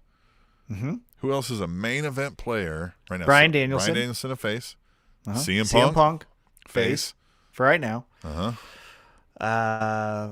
Christian Cage. He's a main eventer. Okay, yeah, Adam Cole, heel. Adam Cole, heel. Adam Cole, heel. Consider him up there. Miro. I think he's getting pushed to the... Yeah, Miro's getting into that fun spot. MJF is still main event to me. So yeah, I mean it's even right now with that. Yeah, Andrade you'd say heel. Yeah, right. Pac you'd put babyface. Well, yeah, I was just trying to figure out if they needed to move. Right? Is there like a need to push Moxley, or is he just like, hey, I've done everything I can do to? That's what I think it is. Yeah. Yeah, I think it's like, hey, I think people still like that I come through the entrance or through the crowd, but like I need. And if we're going Hangman, which we're going Hangman, he's going to need some heels, and so we're going to probably have Adam Cole because Yeah, first one in. And then you know what I mean. Like, do we feed him to Miro right away? Probably not, right? Like that you wouldn't think Miro's going to sell out there. So like. Maybe we do need a Moxley, right? Maybe Moxley's got. That's what I'm thinking. Mm-hmm. Yeah, because then we're gonna get the I'm a badass, you're a badass. And we can still get a face. We could get a Hangman Bryan Danielson as like I want to give you a shot. You know what I mean? That kind of shit. So yeah. Hey, hire us. We just booked the fuck I'm territory interested for though. the next year. I definitely could. I am interested though, because that felt like the first little seeds planted for a heel turn. I mean, damn near killed a babyface. Because you could have put one of the gun guys in there, right? The gun club. The way he like set up and they had the people out, I was like, oh shit, did he really injure him? I was like, because that was fast, right? And it made me think he was like, oh shit, when he was like, stop, and he's like, oh, okay, fuck, pin, you know what I mean? But like, they're they sat him up. Then I was like, all right, well, okay. But again, you could have put in our good friend Cutie Marshall in there. You could have put in Aaron Solo. There's a million heels you could have put in there. Not a million. That was an interesting choice because we haven't seen that other than like we saw the Brody Lee thing, but that was a big time match. We haven't seen this like where nobody expected Wheeler Yuta to get a win over Jon Moxley there. But some offense. Yeah, but some offense, right? Yeah, interesting. Okay, so let's get back to the action here. In our next matchup, we get a trios match. It's the Young Bucks and Adam Cole Bebe versus the Dark Order. This was good. This is your standard comedy spots. You get Evil Uno doing the Mankind, Mr. Sacco. Yeah. You get the Young Bucks getting pulled out of the ring, and then the Dark Order guys kiss Adam Cole, and then Adam Cole realizes it. I thought this was a good filler match to get everyone some TV time, but, you know. Yeah. That is what it was, but that was a fun moment. That's why I put it up here, too. That whole, they did it. Because, all right, now can we stop that? Like, is it dead now? Can we, like, that killed the kissing of Adam Cole. Yeah. Okay, so every match, yes. Now, if it's to really, you know, put salt in the wound, if they like do that to Eddie Kingston, you know what I mean? Like, if they do it, but like the idea of like they keep doing it, like Adam Cole's got somebody, and then they come. I'm like, all right, we've done this like 4 weeks in a row now. Yeah, that's what this is a twist, you know. Right. But like, yeah, if they're gonna like the Young Bucks doing that to another person, fine. Like if that's part of their repertoire, but like. Remember when we kicked out? Like it's all been a throwback. Again, this is all an homage to their Bullet Club time when they kicked Adam Cole out or whatever. Yeah, that's the thing that I still don't understand with the Super Click thing, especially with Adam Cole, is they kicked him out. I saw it in Ring of Honor, which we talk about Ring of Honor openly in AEW, right? Yeah. Hangman mentions it in that awesome promo we'll talk about here in just a second. But like, they kicked him out. They brought in the villain. Now we can't bring in the villain again because he got Me Too'd. But like, why are you friends with these guys? Go talk to Hangman. He'll tell you not to be friends with these guys. And that's what the the fuck? They even act like, oh, you idiots. Like he's our friend. And be like, yeah, but he was your friend that you just fucking, the last time you guys were in the same room together, you fucked him over. Yeah. Like, I don't know. It doesn't make sense, but you know, maybe we're splitting hairs here. But anyhow, so the Super Click gets the victory. They do a beatdown of Dark Order afterwards, and then we get Jungle Boy in his street clothes. He runs down because he got beat up earlier in the night, and then we get to do that's so gonna be fun. It's so fun. Jungle Boy's great. And guess what? I know that I don't even know what his voice sounds like all the time, but fuck, man, I want to be Jungle Boy. Yeah. Like he's so neat, and he's got a dinosaur. If you don't like Jungle Boy, you don't like fun. Yeah, you don't have a heart. You don't have joy in your life. Your favorite thing is just put down. He's got the heart of a dinosaur. I know that. Yeah, he's got the best friend of a dinosaur and a little person, and I like that. All-inclusive Jungle Boy is. Little people, dinosaurs. They're all included in the Jurassic Express. Marco Stunt is classified as a little person, but all right. Yeah, he looks like it. Okay. That's all it is. Subjective. He's little to me. Yeah, exactly. You're not a little he's people. A little person. I mean, he's not a little person, but he's a little person. He's a little person. All right. All inclusive here. All right. So now let's get back into some weirdness. So we get a vignette promo with Cody and Arn Anderson showing up at the Nightmare Factory. They said, you need to refocus, kid. And they throw up at the door, and there's some Nightmare Factory wrestlers. And we just do some weird Cody hip tosses, Cody body slams. So they managed to take a segment that I would say they made a segment with 14 people all be the equivalent of the bad acting of one person in Cody Rhodes. It was all bad. Well, what? Yeah. I don't know what's the and then we're getting Malachi Black versus Cody 3. Yeah. So to me the question was like, so they're going through all that, right? You mentioned, right? They're hip tossing him, they're attacking him from every angles, and they're beating him up, and then he goes, "What are we doing here? Are you a dumbass, Cody? Like, we knew what you were doing here the first blow. Like, why? It just feels like this was all for nothing."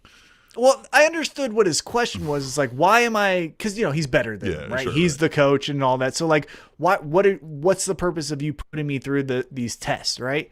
And Arn Anderson came in and he kind of explained it, but then again, he kind of talked about how we're bringing up. There still isn't a school like this, a combat training thing that you've ever been to, or a wrestling school where even if the coach did something fucked up, that they're going to allow the students to like call him a piece of shit, to slap him in the face when he walks on site, right? Because like I know everybody that that I've ever met that's been in a Cody Rhodes type position of like being an alpha male running a fucking combat sports school would have turned around and beat the fuck out of every one of those people and be like, get the fuck out of here. You know what I mean? Like, fuck, kick rocks.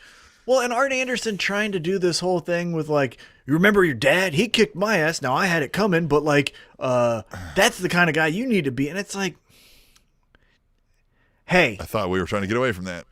Yeah, because you hit it really hard and you hit it home almost to like beating a dead horse when we did this Anthony Ogogo versus the American Dream Cody Rhodes, because we're paying homage to your father. We're doing that again, and then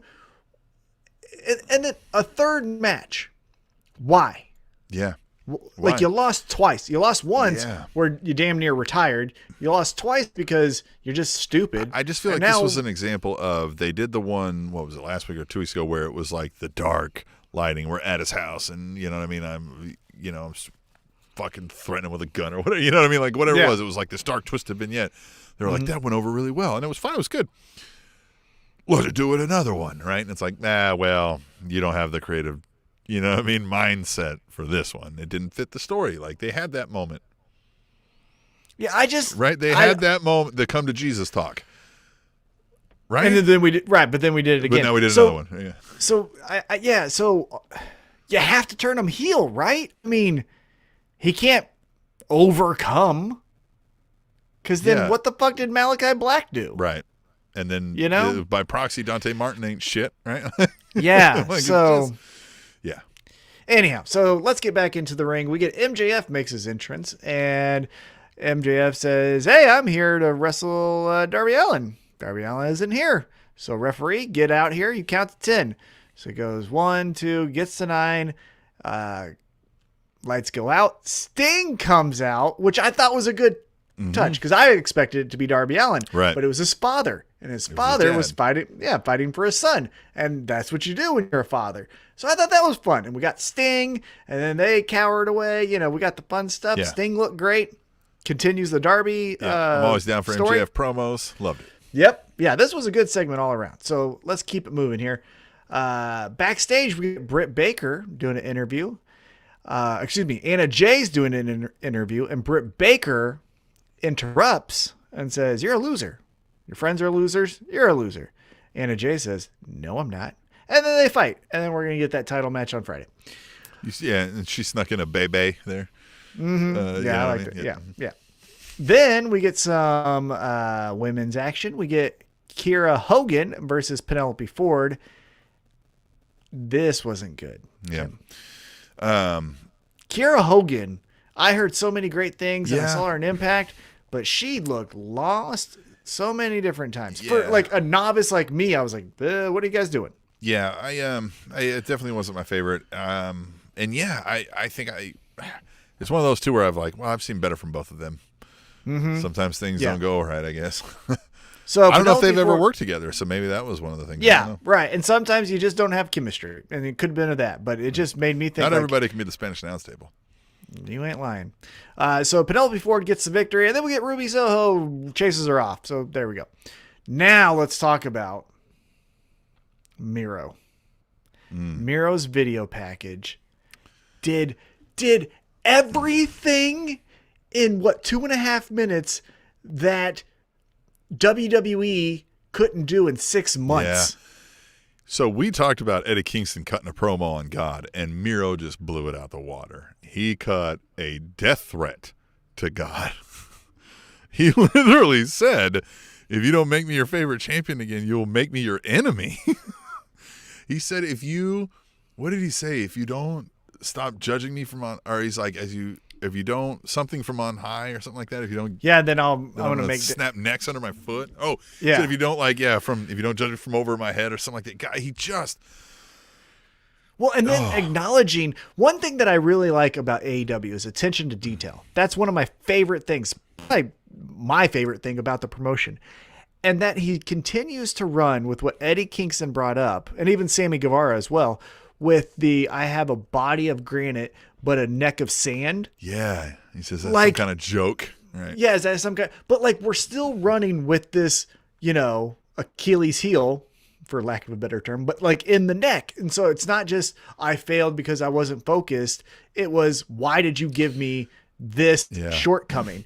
And just so I've got it here in front of me. He says, I'm done pleading with you now. I am telling you, my God, make no mistake. You will make me your champion or you will make me your enemy. Like, I was like, God damn. I was like, whoa. We thought Eddie Kingston cut a promo on God. This guy just said, no. Yeah, he said, so if you stay silent over my head, I will snap necks under my foot. Jesus. The next one I redeem is me, and the next one to forgive is you. Oh. Telling God, that's incredible, man. Telling God, you better say sorry. Like that. I watched it 3 times in a row. I was like, God damn, this was great. Just everything, the lighting, the facial expressions, the highlights of the matches with Sammy Guevara, how he would present the title during his championship matches. But what does he do? What would you do? So I told you what I would do, right? Miro, Bryan Danielson. That's the best idea I can think of, but I don't know. I mean, other than that, you're just picking a random person and just putting them in this idea of they're having to chase off a psychopath who's bullying them because they think they need to get in God's favor, right? So, yeah, I mean, without kind of what you said before, I don't have anything at the ready. Here's what I'm excited for. Hopefully it happens sooner rather than later. Is Miro still feels like this other wrestler in the AEW world, right? Like you have Moxley and Eddie and Bryan and Punk and the Super Click and Kenny and Hangman. And they're all talking to each other, and everyone, Sammy Guevara's even in there with the Inner Circle and Pinnacle and all that. But then Miro just feels like this standalone, redeemer, or, just man on a mission. I'm excited for him to jump into that party, right? To say Adam Cole, you have been the one God has chosen. I'm coming to take you out. Or Bryan Danielson, CM Punk, whoever it is. CM Punk and Miro, the promos with that. Yeah, that would be real good. Woo! I just think that this is going to elevate him now to the main event. I think we're not going after the TNT Championship. We did that. Wipe our hands. We're going to bigger and better things, and that's what I'm excited for Miro. All right, now another great promo in a different type of vein.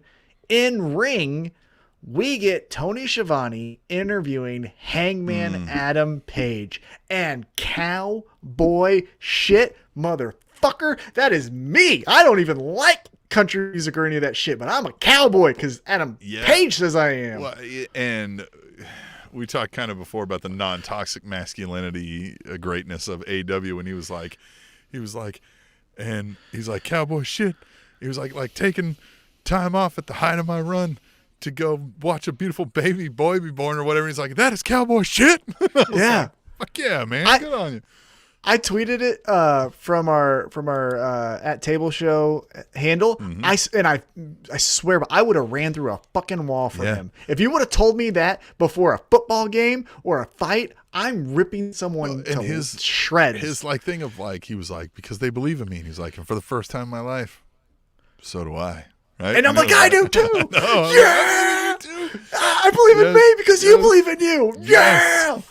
Oh my God. He is the main character of AEW, right? So far, this is the guy. Yeah. From first pay-per-view, losing to Chris Jericho to current day right now, he is the one that is love it. The Neo or whatever fucking story you want to say. He's that guy.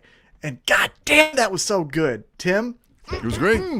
Oh, I loved it so much. God. And look at those. Those are probably 2 of the best promos of the year, back to back. Back to back. And in different formats, right? It wasn't both video packages where we can say cut and all that stuff. And again, I'm not saying like Miro cut corners. I'm just saying that was one presentation. And the other one was I'm in the crowd. The crowd loves me. I'm going to give back to the crowd. Oh, chef's kiss. Loved it. Wow, so good. Now let's get into the main event. It was Bryan Danielson versus Bobby Fish. We saw them on the buy-in the night before. And this happened. Bryan Danielson won. Yeah. Yeah, to me it was, I mean, you know, we talked about Bobby Fish and what we think about him already, but the Bryan Danielson, coming off of the Minoru Suzuki match, I was, you know, come on. I would have wanted, Come on, guys. I would have wanted a new story with him. That's Yeah. where, this is where it felt like we could have capitalized off of and I that know the with buy-in, someone wants to and fight I know him. like you're going head to head and these kind of things, but like if you're gonna do these two matches back to back, you did them in the reverse order, right? Like, Right.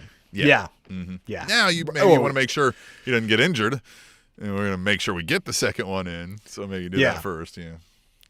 It's just, I felt like with as captivating and, you know, viral as that match went on Twitter and other platforms, we could have said, hey, let's capitalize that and have him now stand next to the next feud instead of just another standalone match. But again, it was Saturday. Maybe they're saving it for when they go back on Wednesdays because that's a bigger audience. I don't know.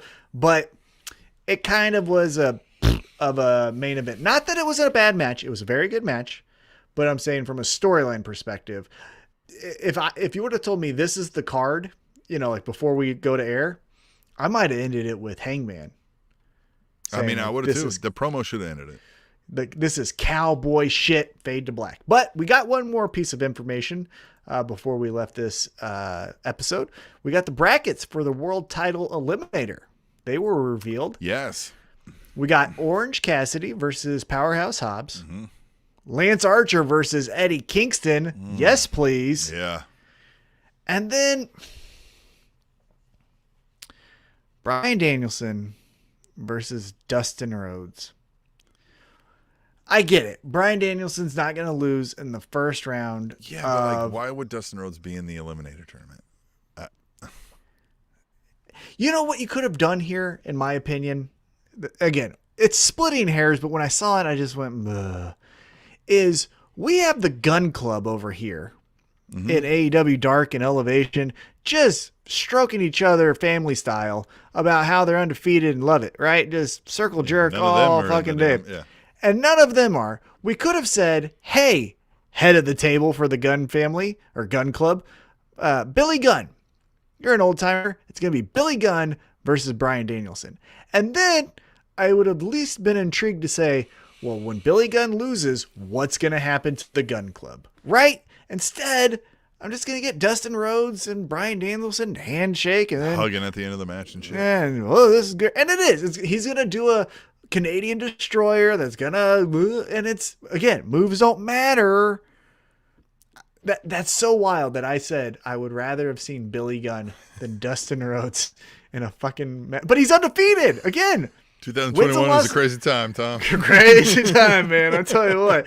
But like, you know what I mean? Like, he's undefeated. His sons are undefeated. Put one of the sons in there. Put in the rapper one. You know, the non-ugly one. That other guy. God, he's ugh. Yeah, they're an interesting bunch. They're an interesting bunch. But you know, the one that was fun during pandemic. Yeah, Austin. That's the one. Yeah, put him in there versus Bryan Danielson. And then when he loses, maybe Billy Gunn's like, you are the loser of this family. And then we get some fun stories with the Gun Club on Dark. But we don't. We got Dustin Rhodes versus Bryan Danielson. We don't. If his kids don't come out dressed as the Smoking Guns one time. Oh, okay. Thought you were going somewhere else with No. that. Yeah, the Smoking Guns. You know what I mean? Wait a minute. Hold on. Okay. What is Halloween? Yeah, it's got to be like it's coming up, right? What's next Saturday? Oh, it's a 27th? Sunday. But I mean, next week could be the Halloween show. And they got to be the Smoking Guns. Yeah. I mean, come on. Yeah. Tony Khan. Oh, well, yeah. No, yeah, anyway. But the closest show to Halloween, have them come out as the Smoking Guns. Yeah, Tony Khan. They may have to change the name. but like come out of some smoking pistols. Yeah, exactly. Yeah, right. Yeah, smoldering guns. Yeah. You know what I mean? Whatever. Yeah. Or just call them the Gun Club, but just have them dress like it and try to play the music once. Exactly. Yeah. Well, similar music, like the Big Show's entrance. Or Yeah, Paul just White. have them dress up like it and have the dad walk by and be like, anyway, so the fuck are you guys doing? You know what I mean? They're snickering. They're like, what? We like cowboy shit, right? They're like, what? Cowboy shit, right? Hangman, right? And then he's like, it's not Hangman's look. Right? And they'll be like, what are you talking about, guy? What are you talking about, guy? We just got a couple of smoking guns here in our pockets ready to fucking, right? Yeah, you could hint at it. Yeah, so that was AEW Dynamite and Rampage, the highlights, the fun parts. Now, let's get into the crown jewel, Tom. Aren't you excited? I would rather have a root canal.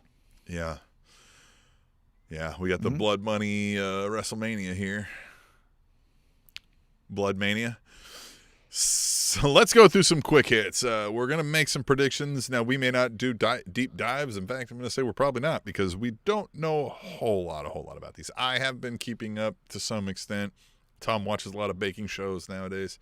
Oh, Halloween Baking Championship. They did the lava cake. Oh, so cool. And then now they've done the Swiss roll one where you got to put designs in it. Man, it's hard. It's probably better than some of the shit I'm looking at here on these previous. I'm telling you, if you need something to watch, Halloween Baking Championships, right. A+.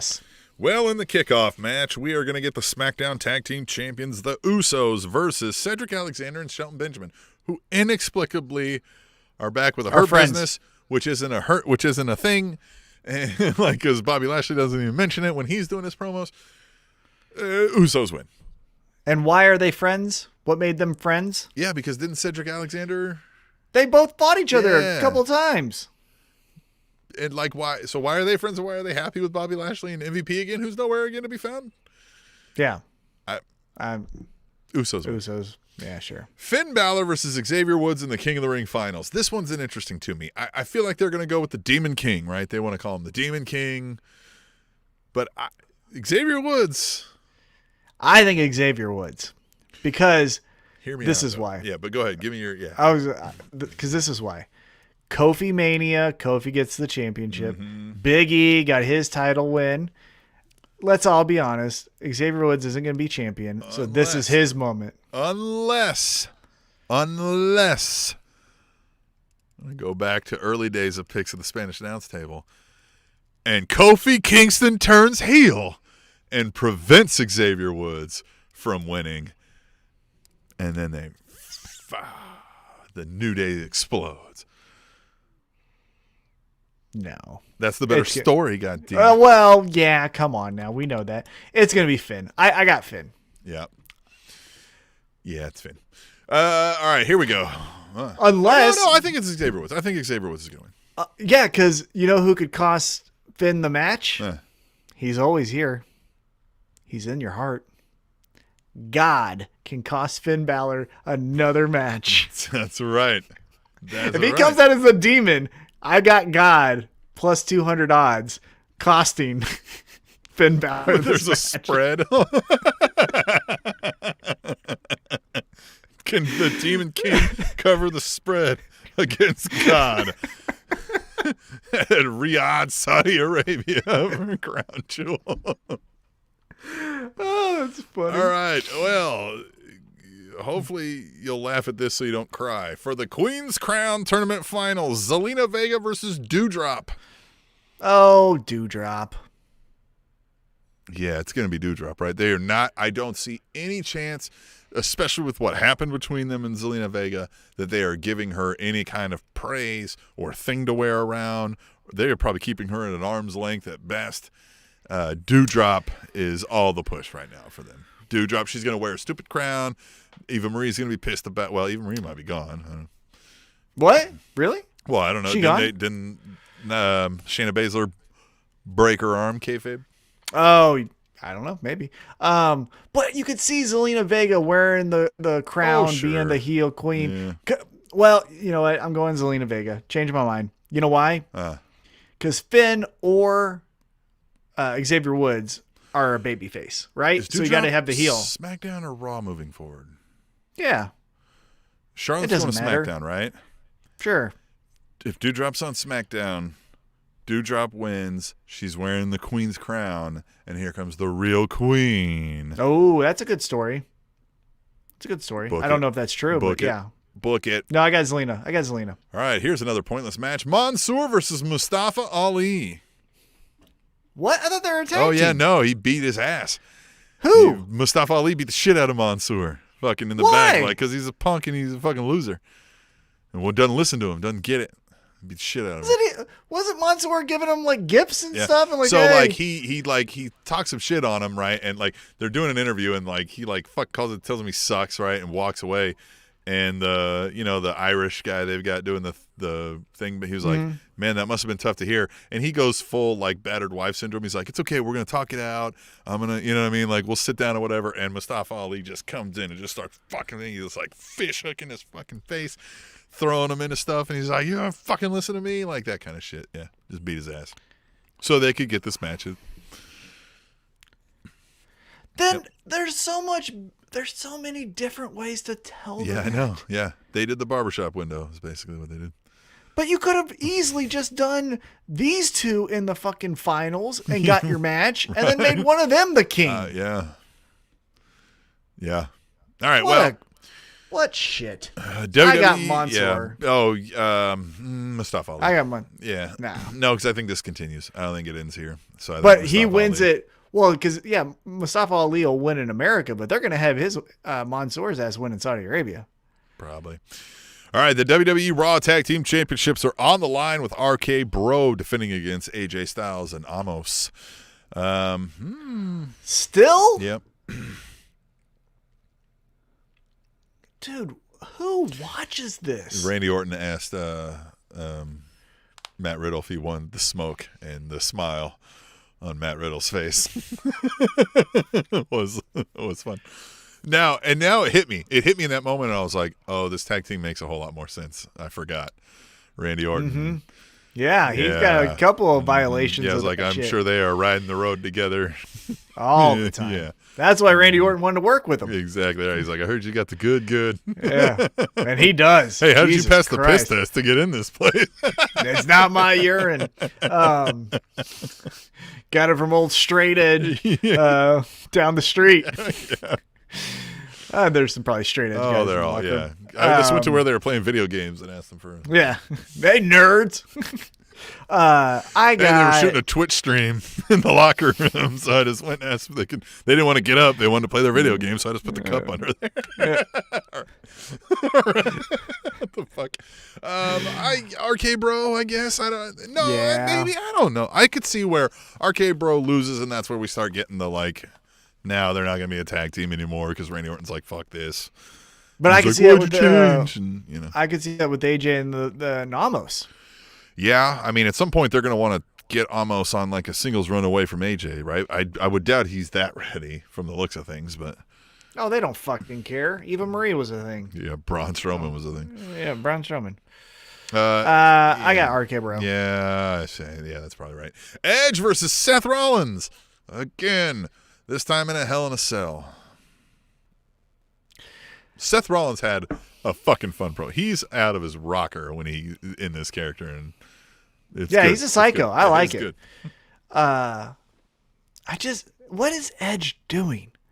Yeah. We're on borrowed time, and you want to do every feud 7 to 10 months like it's a fucking program leading to WrestleMania or something. Like, yeah, WWE treats every feud with a beat the dead horse mentality. Right? and this is it. Yeah. I got Edge. I got Edge. Yeah, which is the wrong call, but Well, but you know what's going to be fun is, we kind of didn't like when Becky and Seth were like, we're champions and we're married or whatever, right? We're dating, whatever it is.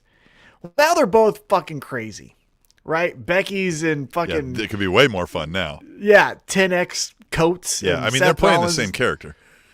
Oh, but put them together Yeah. and just have them run around. I'll boo the fuck out of that, and Yeah. I'll love it. Yes. But that's too. They won't do that. Goldberg versus Bobby Lashley in a no-holds-barred match. I think Bobby Lashley wins this. I mean, fuck Goldberg. I'm probably wrong. Goldberg's when he gets jet lagged, he'll fucking kill Undertaker on an accident. I'm probably wrong. Goldberg's probably going to win. But again, Bobby Lashley, I thought he did well in this. Like they did a side by side, and he was like, Bobby, I'm going to kill you come, Thursday, and he was like, Bill, notwithstanding the ridiculousness of what you said, he was like, it's also criminal.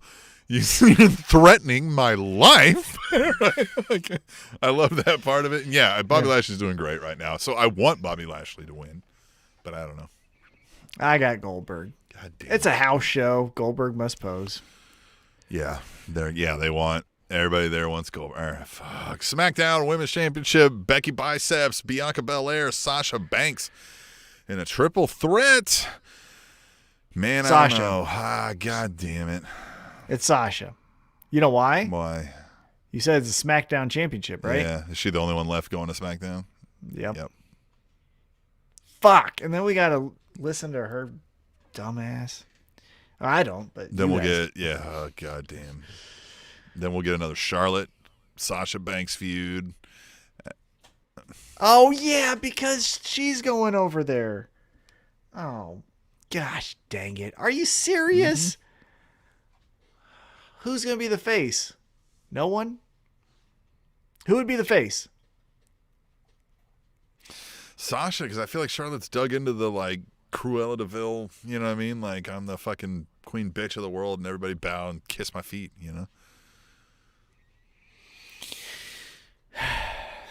So Okay, Sasha what's Banks next? will be like, I'm the girl. you might be the that queen, but wears- I'm the boss. I got hands. Like, neither Look of you at my said hands. anything. That's literally what she's going to say.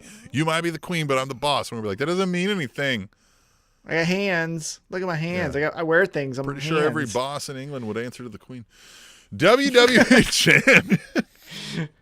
I don't know, British folks. Reach out. Tweet the table. Hashtag tweet the table. WWE Championship, Big E versus Drew McIntyre. And they've done the yuck, we're friendly, Can but they I'm going to beat your coexist? ass. Yeah. Can they coexist? But can they? Yeah. Big E wins. Yeah, Biggie. What are you doing? You vacuuming over there? What are you? No, my pup is trying to eat. It's got like a auto feeder. No, we have a shredder, and he's trying to eat the shredder. Oh, nice. I said, fuck this shit. He doesn't like Drew McIntyre either. Big E That's wins. They're Big not E. taking his title off Big E right away. No, Big E. no. Big E. Now this one, Universal Championship, Roman Reigns versus Brock Lesnar. Is Brock Lesnar here to stay, or is he just here for Crown Jewel? I kind of feel like Roman Reigns wins this. Oh, Roman. The only person beating Roman Reigns is It's going The to be Rock. The Rock. Yeah. But then who does The Rock lose it to so we can get it off this Roman Reigns thing? You know what I mean? Like, I just, they've built this thing up 400 days. And Wait a minute. The Rock's going to lose it back to Roman. oh, Jesus Christ. We got to do the 1-1, 50-50, Tim. That's what WWE does. Cena and Rock, 1-1. Fucking da-da-ba-da-ba-da. It's all, yeah. Who cares? We're going to, watch The Rock get a hernia at 52 years old while he's rapping with Tech 9 walking to the fucking ring? By the way, that Face wasn't off. Hey, face off. I got mana and face good. off. Jeez. Here's the thing. This might be a hot take too, because I know what I said about Sasha and I stand behind it. Here's the other thing. Tech 9 sucks too. I'm from Kansas City. I've been listening to his music since 2002. It's the same fucking song Yeah. since I was in high school, and that song wasn't good either. Yeah. So You know Get the what I did the other day?